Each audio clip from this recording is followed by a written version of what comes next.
Hey, everybody, welcome back to the Infuse Your Future podcast, where we bring together people and ideas who are making the world a better place. And today I'm super excited to announce life coach Katie Creel, who is going to be talking with us today about critter brain and what it is and how to overcome it. Hi, Katie. Hey, thank you. I'm excited to be here. We're excited to have you. Yeah. So tell us, what is critter brain? A lot of people out there probably don't know what it is. So, critter brain has many different terms, and almost every self-help book talks about this topic and gives it another name. But what it is, it's the voice in the forefront of our brain that tries to keep us safe, even if what we're doing isn't actually safe. So we don't even notice we don't even notice how it's controlling our lives. Most of us aren't even like, we know that we have chatter going on, but we just assume that chatter is us. And we just assume that what it says is true. And if you don't stop and take the time to question what it's saying and to redirect it. So true. I mean, we all have it every day, right? Do you want to give us an example of a critter brain? Yeah, so I have pretty much been controlled by that part of my brain most of my life. And I also want to mention that even though I've been doing years of work, it's still there. And I thought that it was something that goes away. But what I've noticed is I don't think it ever goes away. It just quiets down and you learn to not listen to it.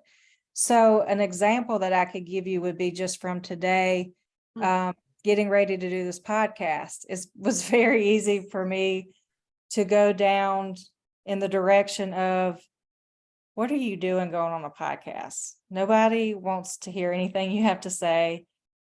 You can't pronounce half of the English language properly. So it just tells you all these lies. And some of them there is truth, like I do have trouble pronouncing certain words, but I can pronounce more words properly than I can't, right? Right. So it just kind of dramatizes everything and can create a lot of problems. And it can be really easy to listen to that voice. And I could have called you and been like, Carla, I'm sorry, but I got a headache. I can't do this. Or come up with a million different excuses to keep you in your comfort zone. And is that a good example? That is a good example. Okay. And the comfort zone is so comfortable. It's so comfortable. Mm-hmm. And it's so easy to talk us out of doing things we want to do or that we find exciting. And I think you bring up so many good points, which is that we shouldn't expect it to ever go away, because that's just part of human nature and how the brain works and how it's developed. But the question is, how strong of a voice is it in our head? And how can we use it to our advantage? Right? I mean, it's there, it's giving us information, but sometimes it's inaccurate. Sometimes, like you said, it's just trying to prevent us from leaving the comfort zone. But a lot of the times it's just trying to keep us small and trying to make us miserable. Yes. So I feel like the main thing is just to reestablish a relationship with it that's healthier, a healthier, I think, because I know you're also a clarity catalyst coach, and we also call it the voice of judgment, right? So the critter brain is the voice of judgment. And sometimes judgment is healthy, but sometimes it's not. A lot of times it's not. Yeah. And so rather than just trying to eliminate it, kind of try to befriend it and say, okay, let's look at this. Let's look at this and see, is what I'm saying, is what I'm thinking really the truth? Is it, maybe reevaluate it. So I guess I'd like to ask you, if someone catches themselves with those negative thoughts, that critter brain, and they get caught up in a toxic cycle with it, what do you say to those people? How do they notice it? And when they notice it, what do they do? I think the best way to answer this is try to just take you on the journey that I took. Because there are a million different ways and things that you can do to help control that. And I think I've been through a lot of them. Was I being controlled with the actions that I took with these thoughts? But these thoughts that I was having were also creating how I felt in my body. Like, no wonder I felt like shit all the time, because everything going on in my brain was like putting myself down or judging myself. And so when I finally had the realization of how significant my thoughts were to every aspect of my life, I was like, how can I change this? So the first thing I can recall doing is listening to like a lot of Abraham Hicks stuff. And I didn't really even understand half of what she said, but there is a section in one of her books where she talked about your thoughts can be either upstream or downstream. So then the first thing I did was every time I had a thought, I was like, okay, is this thought taking me in the direction I want to go? Or is this thought taking me in the direction that I'm already at or in backwards? And as soon as I started just catching my thoughts as often as I could, over time, I started noticing a change. It took a while, first of all, because I would forget to catch my thought. um, and secondly, because I'm going, I've lived this way for many, many years, most of my life. So I'm having to like unlearn so much, and that doesn't happen quickly. And as much as we would love for it to, it just doesn't. But I can remember walking down, it was actually in Alameda. I was walking down the road and I just felt horrible. And I remember being like, when is this gonna shift? Like, I'm spending all this energy all the time trying to reframe my thoughts, trying to be positive. When is this gonna change? And I remember it was like the next day, like I wanted to give up that day when I had that thought. And it was like the next day I started noticing small changes. So that's another thing, is whenever it gets really loud and you're ready to give up is when you got to push forward. And that's a way you can use your critter brain as a guide, really, for healing, because whenever it gets super loud and you're ready to give up and you're like, screw this, I'm just going to go back to the old me, that's usually your breakthrough point. And if you push past that point, it gets so much better. And then it becomes more of a habit of catching and noticing your thoughts. What I have learned, fast forwarding this many years, that I would do differently is I would have put up sticky notes, and I learned the sticky note thing from Clarity Catalyst, but I would have put sticky notes everywhere reminding me to catch my thoughts. Or maybe even got a bracelet that said something about my thoughts, or a ring, some type of reminder to grab my attention and say, hey, Katie, what are you thinking about right now? Another huge step for catching the critter brain is meditation. And all these tools are so powerful. I can remember thinking with meditation, I had tried many times and I just quit because I thought I wasn't doing it right. And what I learned through the Clarity Catalyst was that I was in fact doing it right. And that meditation is like taking your brain to the brain gym. And every time you have a thought, you catch it, you're building your muscle. And so what I did with the meditation practice, I actually already had a meditation practice before Clarity Catalyst. I just didn't understand what was happening with it, if that makes sense. But what ended up being so beneficial for me and what helped me develop the meditation practice was just committing to 1 minute a day, and for 100 days. Wow. Yeah, and it was the first time in my adult life I ever developed a healthy habit. Oh my gosh, I love it. Yes, and it just changed my life because to spend your whole life wanting to change and wanting to be ever and always failing fucking sucks. Excuse my language, but it sucks. And it makes you feel like you can't do it. And so, and I always wondered, they say 21 days to create a habit. That may work for some people, but for me, that was a complete lie. Like 21 days is not even dipping my foot into the water. You know what I mean? Um, so okay, I did the 1 minute, 100-day meditation practice.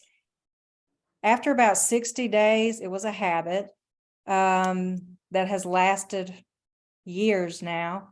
And I also found that a lot of times when I go to meditate for 1 minute, I end up meditating more.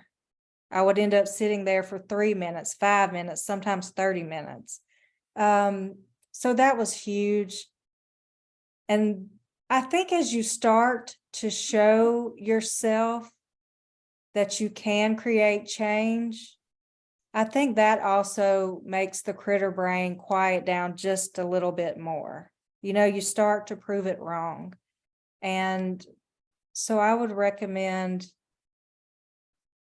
just finding a way to succeed at one really tiny thing. And that helps tremendously. And then you just build on that habit and then you see that you can do it. So then you pick another thing, you know, and then 5 years later, you're looking back. I can remember scrolling through, it was like 5 habits of successful people. And I like did all of them. And my jaw just wanted to drop on the floor because I was like, who is this person?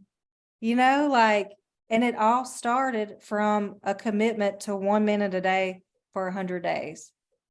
Wow, Yeah. Isn't that nuts? that is amazing. Yeah. I kind of went off track. I do that a lot. That's Sorry. okay. That's okay. It's totally relevant. I love your analogy of the brain gym because that's really what this is. You know, it's I feel like it's harder for sometimes for people to conceptualize things that aren't physical, that are more mental. But if you're completely out of shape, you can't expect to go to the gym and do one workout and be Mr. and Mrs. Universe, you Mhm. know? And you certainly can't go to the gym if you've never been and start pressing 100 pounds or 200 pounds. You have to take it in small increments.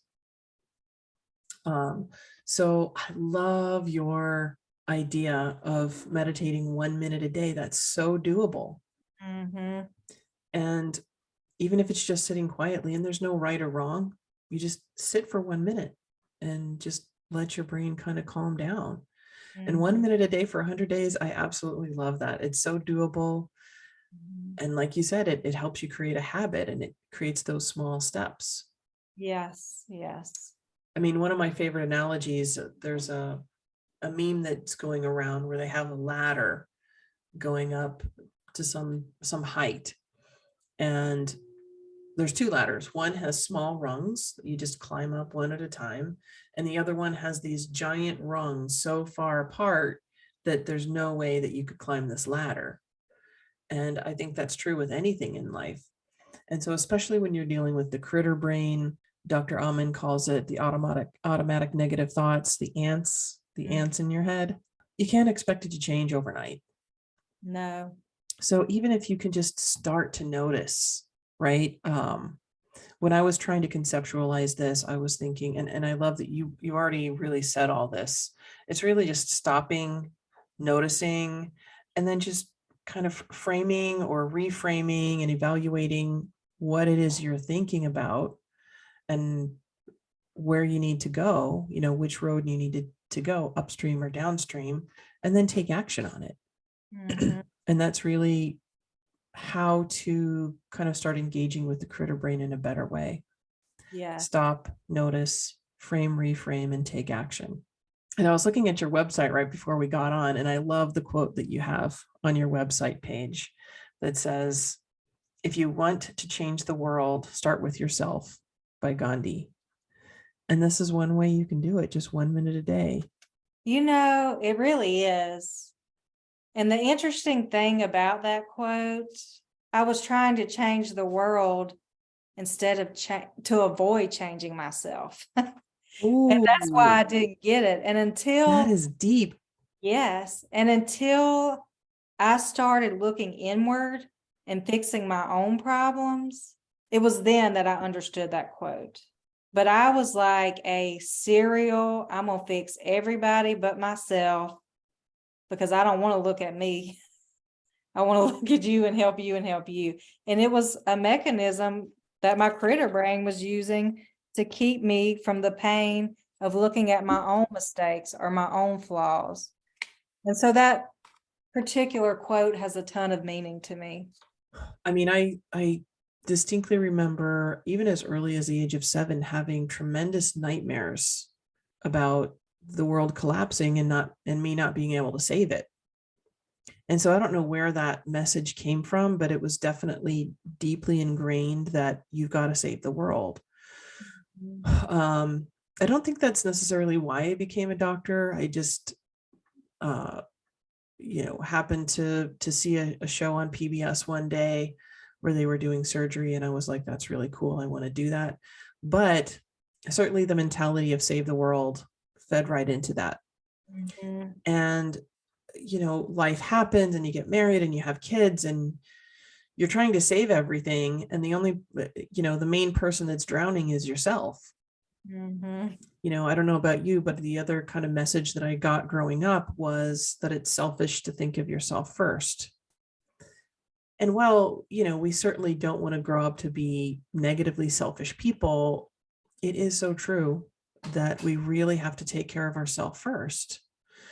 And when we start making the changes that we wish to see in the world, in our own lives, how we talk to people, how we talk to our kids, how we talk to our spouse, how we handle obstacles that come up. Are we going to be one of those crazy people that shows up as a viral video going insane over some silly little thing? Or are we going to try to handle it in a mature, organized fashion? Because a lot of things in the world need to change, but becoming kind of hysterical and negative and critter-brained about it isn't necessarily going to get the job done. Right. It's going to make it worse. Yeah. Yeah. It's amazing to me, like how many people are so unaware of the critter brain or the voice of judgment or their inner roommate or the X factor. I think, have you seen the Netflix special with Stutz, Dr. Stutz, No, I haven't. called Tools? You should watch it. It is a beautiful, beautiful movie, but he is a therapist and he was disappointed in how his training was. And he felt like he went to school forever. And then here he was, he couldn't actually offer his patients anything. Hmm.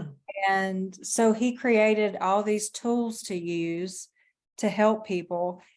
But anyways, he calls the critter brain, I think, the X factor, but it's totally worth watching. You'd love it. I'm sorry, what is he called? The critter brain? I think it's the X factor Oh, okay. or the X. I'm definitely going to check that out. Yeah, that's great. So speaking of why we want to fix everything but ourselves, I think for me it goes back to, I think I learned at a very early age that and I don't mean this against either one of my parents because everybody's doing the best that they can do, but I learned at a very young age that like it was kind of best if I was just quiet, and I must have gotten some reassurance or attention that I wanted when I did things for others.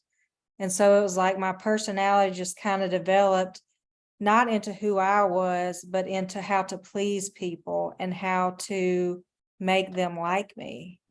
And so even like my niceness, it really wasn't like authentic niceness. It was to be loved and accepted and to avoid rejection. And I think that's a pretty common thing that a lot of us deal with and are overcoming, but maybe some of us haven't quite realized that about ourselves yet. Does that make sense? Yeah. Yeah, there's definitely a healthy level of everything, and everything's on a spectrum, Mhm. right? I mean, I definitely developed the same type of people pleasing behavior, and for me it was a matter of survival. Mhm. One of the one of the certifications I've gotten recently is trauma recovery coaching from the International Association of Trauma Recovery Coaches. And it was just so enlightening, you know, how we've become who we've become, and how much of it was just based on survival, especially if it's survival from developmental trauma. Mhm. And it's one I think I need to think about and talk about more, because it's not all bad being a people pleaser, but you know, at the same time, there's certain levels, right? There's toxic levels of people pleasing. So I think for me, the way I'm starting to understand it is it's really about boundaries, because it's definitely nice to live in a society where people are pleasant to each other, you know, but to also have boundaries so that when someone is unpleasant to you, you know how to handle it in a healthy way. And so Mhm. that you're able to uphold your boundaries without creating a toxic environment. Yes. So to be able to state your needs, but also understand that there's other people, and sometimes our needs aren't the same as the needs of our immediate environment. And so how can we work together as a society, you know, getting everyone to have their needs met? Mhm. You know, at the same time, being able to express frustration when you're frustrated, but again, express it in a way that's not hurting someone else, putting someone else down. Right. So there's like a big interchange for me that I'm still trying to work out, because I definitely don't want to continue my own people pleasing behavior, but I don't want to be a jerk either, I you know? don't, yeah, and see, I think that might be your critter brain kind of holding you back some. And I recognize that in you because it exists in me. Anytime, first of all, I just learned what a boundary was a few years ago. Me too. Like, how am I in my late 30s and I'm just discovering what this thing is? Oh, That you my beat me by 20 years. that blows my mind. And then I'm like, oh, we can say no to people and it's okay. And every time you go to be different and to establish that boundary, that critter brain fires off and you start saying, oh, I'm being a bitch. I'm being an asshole. I better be quiet. And it's a lie. It is such a lie. Like, if you have nothing to give, you have nothing to give. You're doing a disservice to the person and to yourself because you're giving from an inauthentic place, which means more than likely you're going to expect something in return. I feel like people pick up on that energy, and then you're feeling bad because you're giving when you have nothing left. So you're just depleting yourself. But the critter brain will try to lie to you. And at our core, I believe in my heart, we are good people. You know what I'm saying? So, like, I don't think you would ever have to worry about, you would never have to worry about setting a boundary and being a crappy person ever. I know your heart and your spirit, and it's kind and it's loving. So, do you see how that's your critter brain saying you don't want to be, what did you say you don't want to be? Well, I was saying I'm still practicing setting my boundaries. Um, and by the way, thank you for all those kind comments. You're welcome. I do think for me, my intention is not to be, you know, to hurt other people. Yes. But I have been on the receiving end of other people trying to set their boundaries and really being nasty, Mm-hmm. you know? And I don't know, it's a tricky one. It's a tricky one. It's definitely something I still have to worry about. What comes to mind is recently at work, there was an employee who was just maybe having some tough times. I don't know, but she did not have a team oriented spirit, and we had gotten really, really busy, and I needed her to do something, and she wouldn't do it. And rightfully so. So we were both right. I called her out on it, but in a sense, I wish I had, backed off a little bit and pulled her aside and not done it in front of everyone, because it was embarrassing to her. I mean, to have it done in front of everyone. Okay, it's very natural, for people to assume because we're life coaches that we're not human. People get this idea that we are like on another plane of existence or something. Like we got it all worked out. Yes, Everything just goes smooth sailing. Not the yeah, case. no, and I think I've had situations like that too. And I think that's where you have to give yourself grace and just remember that you are human. Mhm. And like we're all learning here. Yeah, and that brings up another good tool, which is called rupture repair. Oh, I think Um, tell me. yeah. So that, like you said, we're all human and we're all going to have good days and bad days. But when there is a rupture like that, how do you repair it? Do you repair it? How do you repair it? So it gave me a chance to talk to all of the staff and say, hey, what is the main point of us being here? The main point of us being here is for the patients. And things get busy sometimes, life happens sometimes, and remember why we're here. Mhm. So I think that was definitely a good conversation for the staff to hear. And what a beautiful message that you reminded everyone of. I love how a crappy situation and something that feels bad and uncomfortable always ends up with this beautiful moment afterwards. And so maybe that whole thing happened so you would get in front of your team and you would remind them why they're there, which is the patients, because so often we forget. We really do. I probably spent most of my nursing career forgetting why I was there because you're Mhm. so in your head with the 10 million things you have to do and like you forget.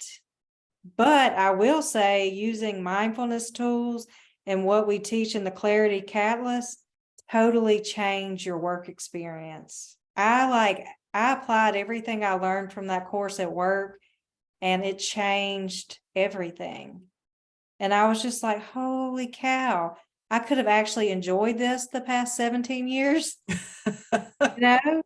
And I even saw like how our interactions were just so much more real and how much more they benefited from me being present with them instead of up here, critter brain, while they're there. And look what you could have gotten defensive. You could have like not cared and you could have stayed in your head and just moved on with your day angry. But instead, you turned it into a very powerful moment for a lot of people. I Thank you. think that's amazing. Thank you. You also brought up another tool just now, which is to be in the present moment, which I think especially in the medical field, no matter, what your role is. And I think this would probably be even, more intense for nurses, because nurses are like the key to everything, right? They're the ones that are there with the patient, especially in the hospital, right? They're the ones that kind of take care of the patient. Other people just kind of dart in and out, the radiologists, the doctors, the whatever, but the nurse is the one that really tends to the patient. And being present makes such a huge difference with people, no matter who they are, right? Even if it's your family or your friend. These days when we have the cell phones, how many times are you out at dinner and you see everybody on their cell phone? Nobody is there in the present moment. And so they're missing out. So being able to be present with someone. And I don't know about you, but when I'm with someone and they're distracted, it's pretty easy to see and it feels kind of crummy. Mm-hmm. But when you're with someone and you're both connecting, it's so enriching. The be here now concept is so important Mm-hmm. and gives you a much more enriching, fulfilling life. Otherwise, we're just kind of stumbling over ourselves every day, trying to get through the next 24 hours. And 10 years later, we wake up and we're like, what? I was just hit by a bus. I mean, what just happened? Mm-hmm. So to be able to stop regularly and meditate or reevaluate your chats with your critter brain. It just makes life so much more fulfilling and enriching. It really does. It's a game changer.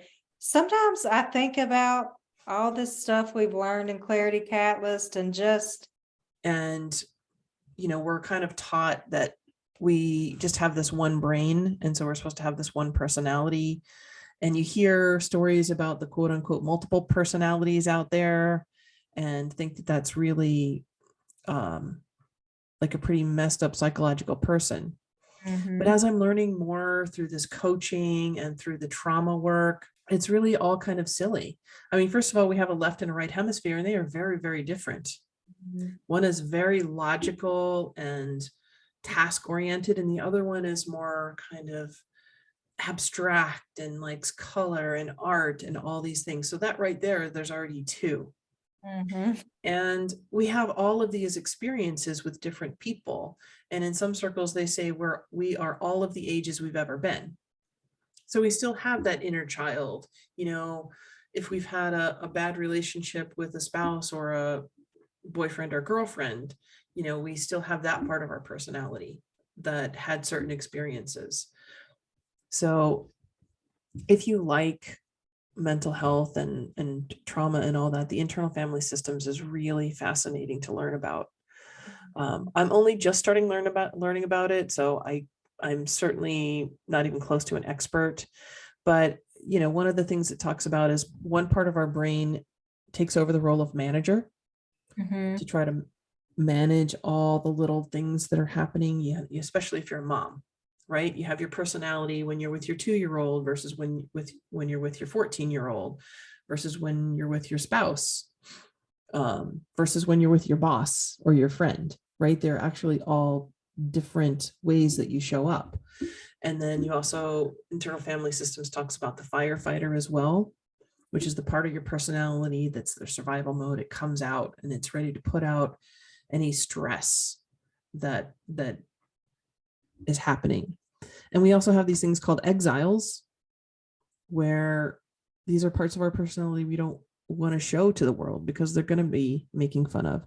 And the critter brain is present and strong in all of these, right?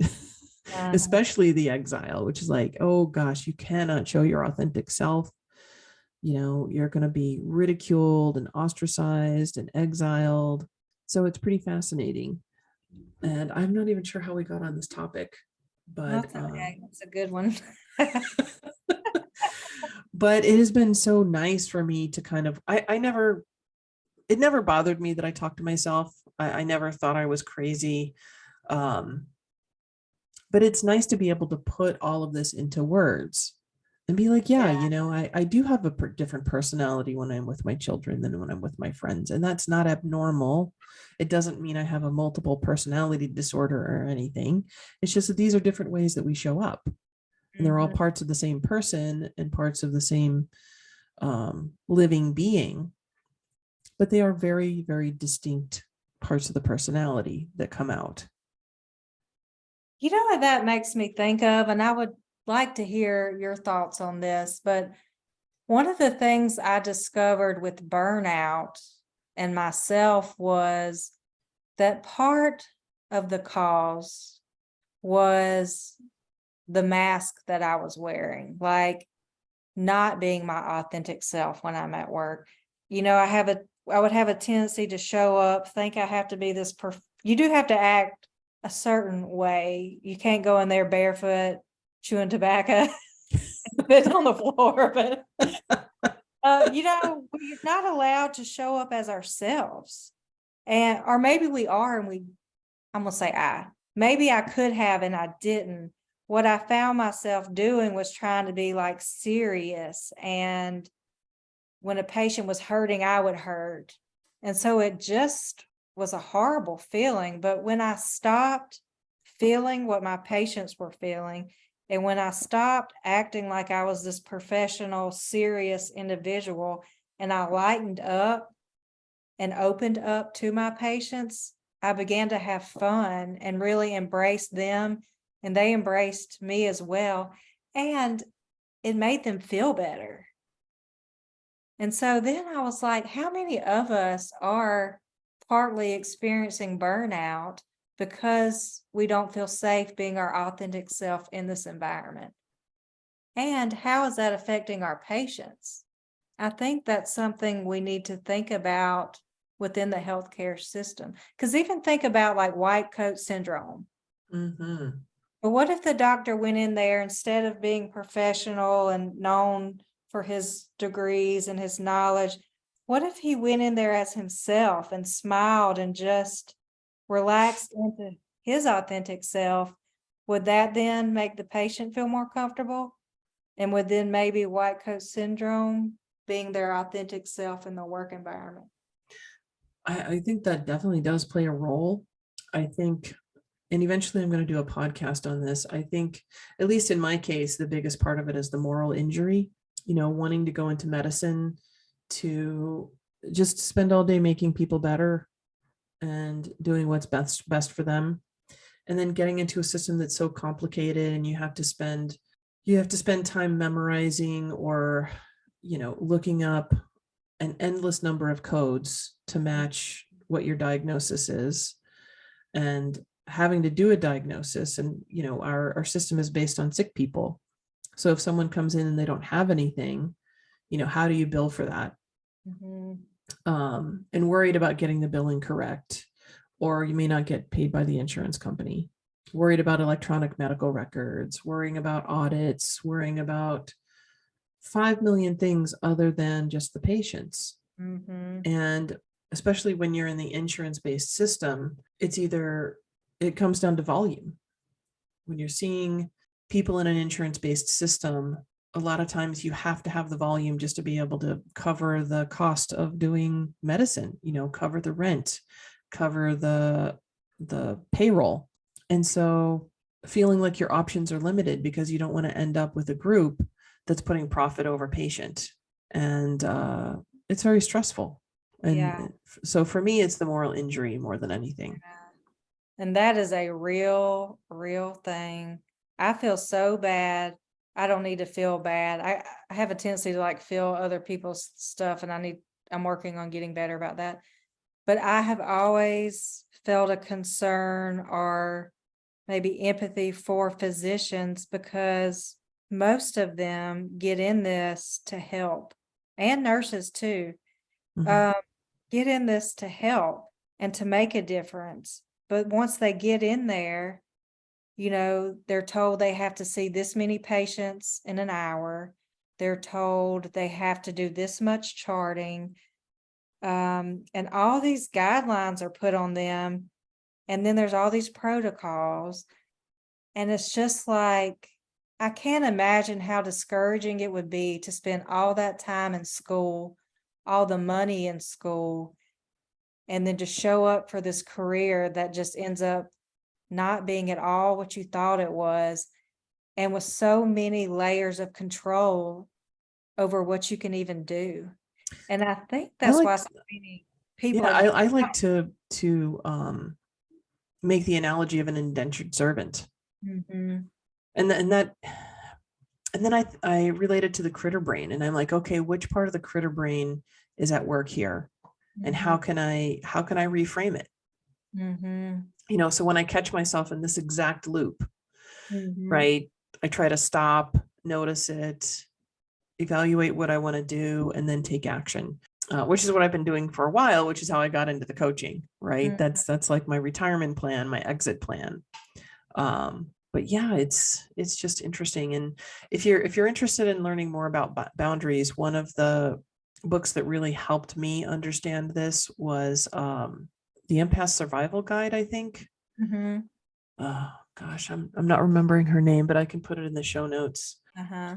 And another good one is The Language of Emotions. Oh, And that's I can put a link to the titles and the authors in the show notes, because I'm not the best at remembering authors. I know for the second one, uh, the author's first name is Carla with a K. Mhm. Carla McLaren, I think.